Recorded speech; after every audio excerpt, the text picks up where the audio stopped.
আকাশবাণী খবর পড়ছি তিথি গাঙ্গুলি। এখনকার বিশেষ বিশেষ খবর হলো, প্রধানমন্ত্রী নরেন্দ্র মোদী আজ ও আগামীকাল ভার্চুয়াল মাধ্যমে G7 শীর্ষ সম্মেলনে আউটরিচ অধিবেশনে যোগ দেবেন। অর্থমন্ত্রী নির্মলা সীতারামন আজ ৪৪তম জিএসটি পরিষদের বৈঠকে অংশ নিয়েছেন। বিদেশমন্ত্রী এস জয়শঙ্কর বলেছেন, ভারতে কোভিড-১৯-এর দ্বিতীয় ঢেউ মোকাবিলায় সরকার পাহাড় প্রমাণ কাজ করেছে। কোভিড-১৯ থেকে জাতীয় আরোগ্যের হার আরও কিছুটা বেড়ে হয়েছে ৯৫.০৭%। ২০২৪-এর অলিম্পিকের জন্য খেলোয়াড়দের অনুশীলনের সুবিধার্থে central athlete injury management system চালু হয়েছে। কোভিড-১৯-এর সংক্রমণ এড়াতে শ্রোতাদের কাছে আমাদের আবেদন, সাবধানতা বজায় রাখুন। ৪টি সহজ উপায় মেনে চললেই সুরক্ষিত থাকা যায়। মাস্ক পরুন, শারীরিক দূরত্ব বজায় রাখতে ২ গজ দূরে থাকুন, হাত আর মুখ পরিষ্কার পরিচ্ছন্ন রাখুন, আর অবশ্যই টিকা নিন। কোভিড নিয়ে যাবতীয় প্রশ্নের জবাব ও পরামর্শ দেবার জন্য জাতীয় হেল্পলাইন নম্বর হল ০১-২৩৯৭-৮০৪৬ এবং ১০৭৫। আসছি বিস্তারিত খবরে। প্রধানমন্ত্রী নরেন্দ্র মোদী আজ ও আগামীকাল G7 শীর্ষ সম্মেলনে আউটরিচ অধিবেশনে ভিডিও কনফারেন্সিংয়ের মাধ্যমে যোগ দেবেন। বিদেশ মন্ত্রকের মুখপাত্র অরিন্দম বাগচি জানিয়েছেন যে ব্রিটেন G7-এর সভাপতিত্ব করছে। শীর্ষ সম্মেলনে অতিথি দেশ হিসেবে ব্রিটেন, ভারতের পাশাপাশি দক্ষিণ কোরিয়া ও দক্ষিণ আফ্রিকাকেও আমন্ত্রণ জানিয়েছে। এবারে G7 শীর্ষ সম্মেলন অনলাইন এবং অফলাইন দুভাবেই হচ্ছে। এই নিয়ে দ্বিতীয়বার প্রধানমন্ত্রী G7 শীর্ষ সম্মেলনে যোগ দিতে চলেছেন।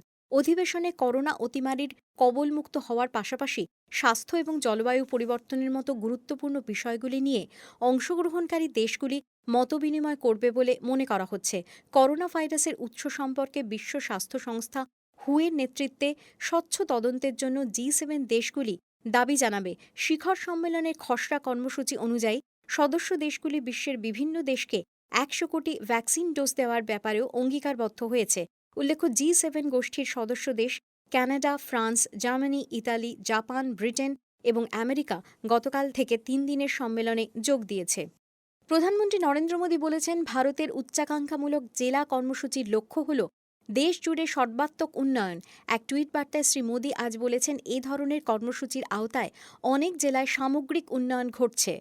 সম্প্রতি একটি রিপোর্টে রাষ্ট্রসংঘের উন্নয়নমূলক কর্মসূচি UNDP ভারতের জেলা উন্নয়নের মডেলটিকে অত্যন্ত সফল বলে প্রশংসিত করেছে। প্রধানমন্ত্রী এতে সন্তোষ প্রকাশ করেছেন। রিপোর্টে বলা হয়েছে, নকশালবাদী কাজকর্মের ফলে যে সমস্ত জেলায় উন্নতি ব্যাহত হয়েছিল, গত ৩ বছরে এই কর্মসূচির আওতায় সেখানে যে পরিমাণ উন্নয়ন ঘটেছে তা আগে কখনো ঘটেনি। রিপোর্টে আরও বলা হয়েছে, উচ্চাকাঙ্ক্ষামূলক জেলা কর্মসূচির আওতায় পিছিয়ে পড়া জেলাগুলিতে অভূতপূর্ব উন্নতি ঘটেছে।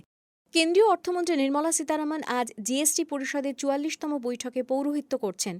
মন্ত্রীগোষ্ঠীর রিপোর্টের ওপর ভিত্তি করে কোভিড-১৯ মোকাবিলায় ব্যবহৃত ব্যক্তিগত সামগ্রীর ওপর ছাড় দেওয়ার বিষয় আজকের বৈঠকের আলোচ্য বস্তু বলে জানা গেছে।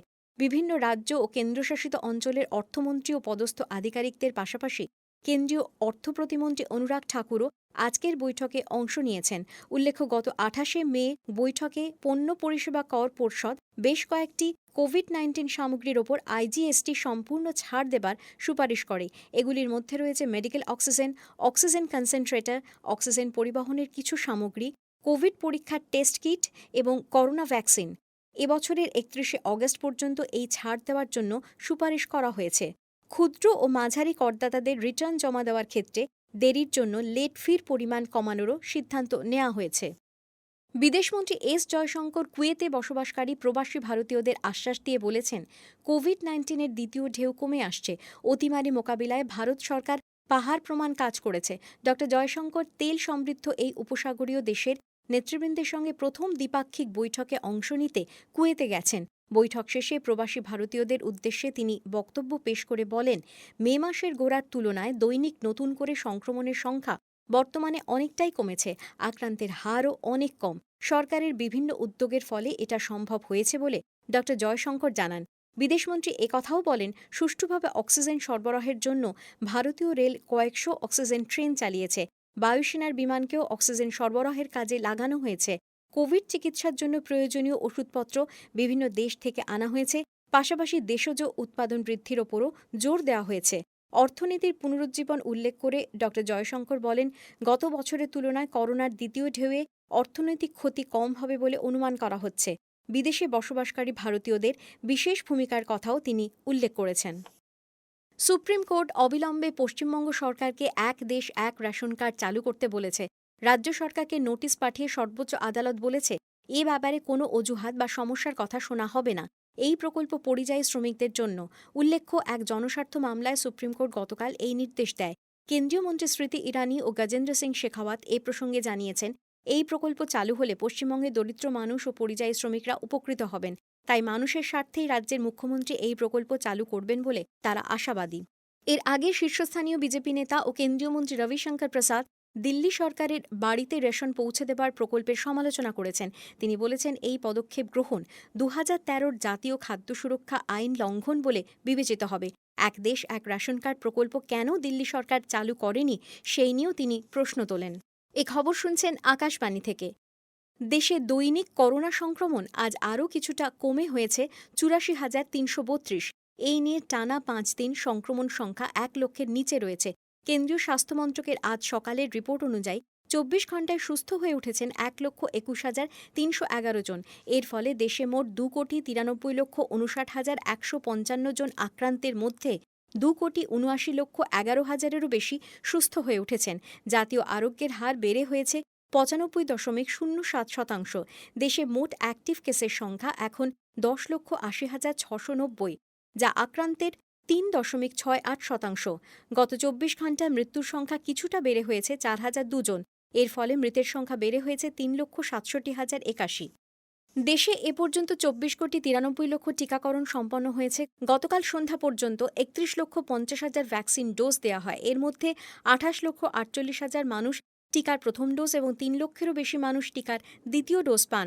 18 থেকে 44 বছর বয়সসীমার মধ্যে 19,49,000 নাগরিক গতকাল টিকার প্রথম ডোজ এবং 72,000-এরও বেশি দ্বিতীয় ডোজ পেয়েছেন। কোভিড টিকায় অপচয় রোধ করার অবিরাম প্রয়াসের প্রেক্ষিতে কেন্দ্রীয় সরকার রাজ্য ও কেন্দ্রশাসিত অঞ্চলগুলিকে ভ্যাকসিনের ডোজ কার্যকরভাবে ব্যবহারের পরামর্শ দিয়েছে। স্বাস্থ্য ও পরিবার কল্যাণ মন্ত্রক জানিয়েছে, কোভিড-19 অতিমারির বিরুদ্ধে লড়াইয়ে ভ্যাকসিনের যথাযথ ব্যবহার গুরুত্বপূর্ণ। ভ্যাকসিন অপচয় যতটা সম্ভব কমিয়ে এনে আরও বেশি সংখ্যার মানুষকে কোভিড টিকার আওতায় নিয়ে আসাই সরকারের লক্ষ্য। ভারতের আবহাওয়া দপ্তর মহারাষ্ট্রের মুম্বাই, পালঘাট, ঠানে, রায়গড়, রত্নাগিরি জেলায় এবং কোঙ্কণ উপকূলে আগামী 15 জুন পর্যন্ত ভারী বৃষ্টির পূর্বাভাস দিয়েছে। বেশ কিছু জায়গায় অতি ভারী বৃষ্টিপাতের পূর্বাভাসও রয়েছে।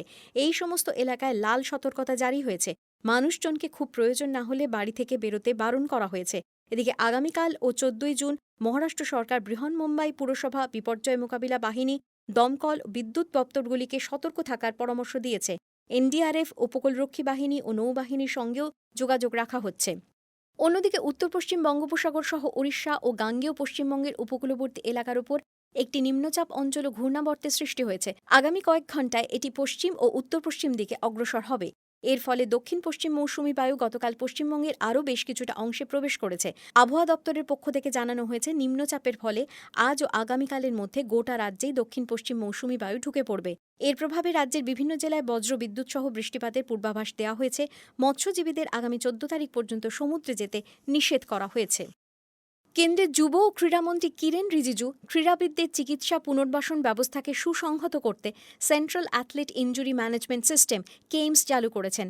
এর উদ্দেশ্য হল ক্রীড়াবিদদের কাছাকাছি জায়গাতে চোট আঘাতের চিকিৎসা করিয়ে খেলায় ফিরতে সাহায্য করা। সারা দেশে ক্রীড়াবিদদের একই প্রোটোকল মেনে এই চিকিৎসা সুবিধে পৌঁছে দেওয়া হবে। 2024-এর অলিম্পিকে অংশগ্রহণকারী ক্রীড়াবিদদের এভাবে সাহায্য করা এই ইনজুরি ম্যানেজমেন্ট সিস্টেমের বিশেষ উদ্দেশ্য। শেষ করার আগে খবরের বিশেষ বিশেষ অংশ আরেকবার। প্রধানমন্ত্রী নরেন্দ্র মোদী আজ ও আগামীকাল ভার্চুয়াল মাধ্যমে G7 শীর্ষ সম্মেলনে আউটরিচ অধিবেশনে যোগ দেবেন। অর্থমন্ত্রী নির্মলা সীতারামন আজ 44তম জিএসটি পরিষদের বৈঠকে অংশ নিয়েছেন। বিদেশমন্ত্রী এস জয়শঙ্কর বলেছেন, ভারতে কোভিড-19-এর দ্বিতীয় ঢেউ মোকাবিলায় সরকার পাহাড় প্রমাণ কাজ করেছে। কোভিড-19 থেকে জাতীয় আরোগ্যের হার আরও কিছুটা বেড়ে হয়েছে 95.07%। খবর শেষ হলো।